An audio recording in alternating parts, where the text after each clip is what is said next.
What is up? It's your boy Johnny Shreve, aka Mr. Tell Like It Is. Will Tennyson has tested influencers' workouts. I'm gonna go through this video and pick out some of the good and some of the bad and see if I agree with some of the things that Will Tennyson is saying, but also give you guys a better understanding of what to look for when it comes to programming. So let's get into it. So I'm gonna be testing as many fitness influencer programs I can get my hands on, and I'm gonna give you my honest review. Starting with lean beef patty. First exercise of the day, sumo deadlift. A couple things I'm missing right off the bat. For me guys, I have to see a few things when it comes to programming. I wanna see sets, reps, rest, tempo, because that's gonna give us an understanding of what the actual workout looks like. You know, for how long we're gonna pause there. How long is your actual rep gonna take will determine how intense that set is. So I wanna see all those things, and this plan simply just doesn't have it. I believe you're leaving a lot of gains on the table, leaving that much in reserve.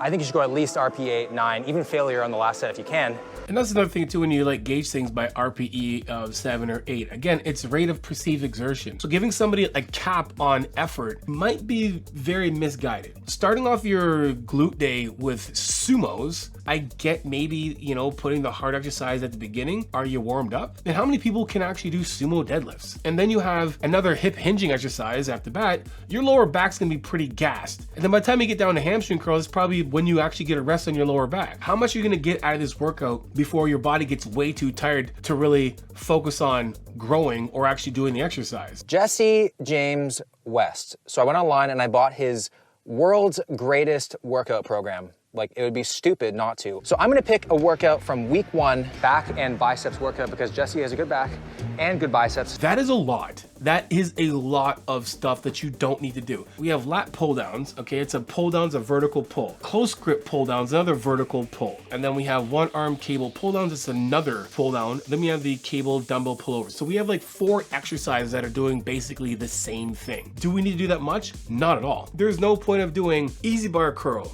a spider curl, a cable curl, and then a hammer curl. It's a kind of overkill. It's a lot of work to do here. There's nothing really there to tell you exactly how you should be training, but just here's the exercise, here's the sets, and here's the reps. I'm not here to shit these guys at all, but when you're going out and buying plans from influencers, they're not coaches. They're just like, hey man, do what feels good for me, and you're gonna do what I'm doing. David Lade. We're gonna do a David Lade push day. Starting the workout off with a 1 rep max. But when it comes to like giving somebody a 1 rep max, I'm just not there. Why would I not want to do that? Because I don't want you getting hurt. You can talk to any real powerlifter and they're gonna say, you're eventually going to get hurt. It's great to train for strength because we need strength. We need strong bones, we need strong muscles, but to do a 1 rep max, it's just you're asking to get hurt and then all of a sudden you can't train anymore. Once the main compound movements of the day were done, we entered the accessory work and the copy and paste muscles were fully pumped for this one. Everything 3 sets of 10 reps, which I'm not a huge fan of that there was no rep range given. If you don't hit 10, you kind of just feel like a failure. What I would change, 50-degree incline dumbbell press, 30-degree incline press, dumbbell flies, and then right after dumbbell flies, I would do the lateral raises, and then I would finish off with dips for a little bit of that under chest. I would finish off with skull crushers and call it a day. Anything between like 6 to 12 reps for the main lifts, and then your accessories, I do like 10 to 15 reps just for a little more volume, and that'll be it. 2-second negative, 1 to 2 second pause in the stretch, and then a 1 second contraction, and that'll be the workout. That's how I would optimize this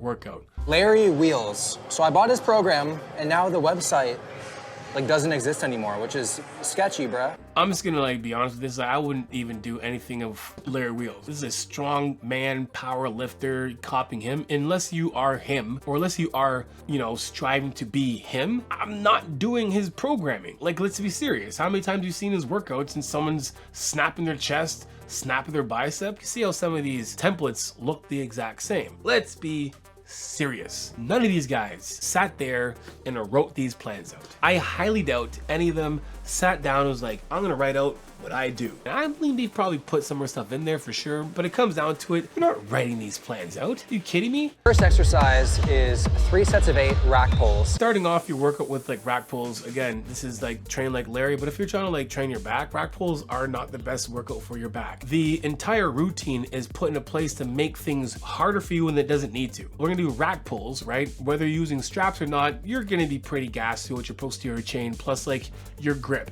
And then we're gonna do strict lat pull downs for 20 reps, no range whatsoever. And then we're gonna do hammer curls in the middle of this. So we're gonna tax our biceps out, and then we're gonna go back to chest supported rows, which is basically in a hammer grip. So you're going from doing hammer curls to a hammer grip row, which you're gonna be tired from your biceps and tired in your grip. And then after that, we're gonna do 100 reps of barbell curls and 100 reps of lat pull downs. What? This is a terrible plan. Terrible. I'm putting this in like the F tier. Mr. Greg Doucette. So I bought his advanced training manual for $111. Okay, so Greg is an actual coach, right? And I've done Greg's plan before. Let's just see what it looks like. When you look at the table of contents, there's cardio, there's diet, there's weight training, and then there's a whole part on mindset, which I think is awesome. My Ultimate Push-Pull Legs Training ebook is on sale now, but it started off at $100. But what did you get with it? 3 different plans for beginner, intermediate, and advanced. You had an exercise directory that every exercise in there, you can actually click on it and it'll bring you to unlisted YouTube link that would give you the exercises demonstrated. So you got a lot of stuff in the plan. You got stuff on recovery, on core, stretching, everything's in there. It was a Bible that I made to make sure that people can have this thing. It was like a one-stop shop. And there's people that still are doing the plans. We got options. So option A is paused barbell squat. And option B is just a machine of your choice, like a Smith machine, hack squat, pendulum squat. I'm gonna be using this squat machine because I was looking at option A, and that kind of volume for paused barbell squats, I mean, I don't want my first helicopter ride to be in a medevac chopper. Okay, does that kind of make sense the way Greg does it? Because again, he's like train harder than last time, and his main shtick basically is most people do not train hard. So how do we make someone train hard? Give them hella reps, right? And that's basically it when it comes down to it. Well, the workout was going well, and all of a sudden, now I'm doing CrossFit because I'm gonna be bouncing around the gym now for 3 rounds, 15 to 20 reps, 15 to 45 second rest between each thing. This is Greg's thing, and I remember training with Greg back in the day even when he was hurt. And this is why he programs the way he does. Let's get everything in, right? Let's go bounce back and forth. Now, do I agree with that? No, I don't. I think it's easier for people to just stay on one thing and one track. And the more you have to make people think, the more you have to make people move around, the less they're gonna get from their workout. So I would have definitely canceled a lot of those things in there, kept it pretty basic. Let's be real, the circus cell setup probably isn't gonna fly at most gyms. Plus I was low-key stressing the entire time that someone would swipe a machine mid-circuit, change the weight, and totally mess up my rest times, which threw me off my ability to concentrate. If I would have programmed this, I would have programmed it to have, if you're trying to train everything in one, do hamstring curls first, leg extensions after, then do your leg press and then your hack squat and your hack squat. Or do your hamstring curls first, do your hack squat, do your leg press and finish off with leg extensions and have it at that. Just leave it there. Because most stuff they're doing here, no one's gonna do this.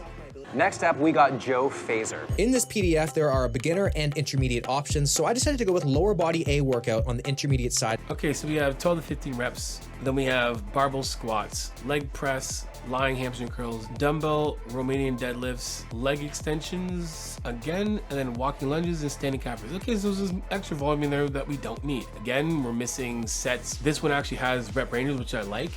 The rest is there, which is good, but again, we don't know what kind of intensity in terms of like the tempo.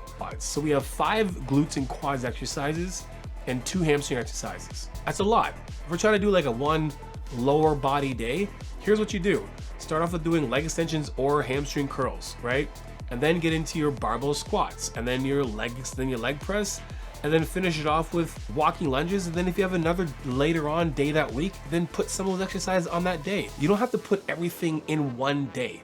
If you're trying to maximize muscle growth, you should be training that muscle group twice a week anyway. You can take some of those exercises that are here and put them on the other day. Too many people try to put everything in one day, just fit it in there, and you think you have to put 17 different exercises. I might have to channel my inner Mike Israetel here for this set. I thoroughly enjoyed this workout, maybe minus a few rep ranges or whatever, but honestly, I feel like it was like perfect volume, perfect intensity. I think if you're a beginner or an intermediate, this is like a legit program. And $9.99, you really can't go wrong. Joe Phaser, A tier. And you know what? I agree with him on that. I definitely agree with him on that entire thing. I think just from the look of it, that was probably the most well-rounded, most realistic programming of all influencers. Jeff Nip Slip Nippard. Now, this is not a lot of volume because you know that Jeff's going to put together something that's not going to have like too much volume on each muscle group, and we're putting everything together. Now, I know in this part you kind of switch your grip between both. You can go from like supinated pull downs to like pronated pull downs, but like, is it necessary? It's not. You can just do the different one on a different day. And it makes sense if you're trying to do a full upper body day. That is really good programming in terms of like putting things, exercise selection, in a way that you're not gonna have a ton of systemic fatigue. By the time you get to the next exercise, you're fairly fresh, and then you can swap out to the next exercise and still have enough energy for those different muscle groups for a well-rounded upper body workout. I've been trying to find things to fault Jeff for in this program, but I think the exercise selection of what I just did was spot on. It's exactly what I would do. I agree mostly with this tier, and Jeff being the best for sure by a long shot, and then Joe Fazer right underneath that, and the rest of them I would say are just like just too much, too unrealistic to be able to actually achieve and do, or they're too much of just train like me and that's it.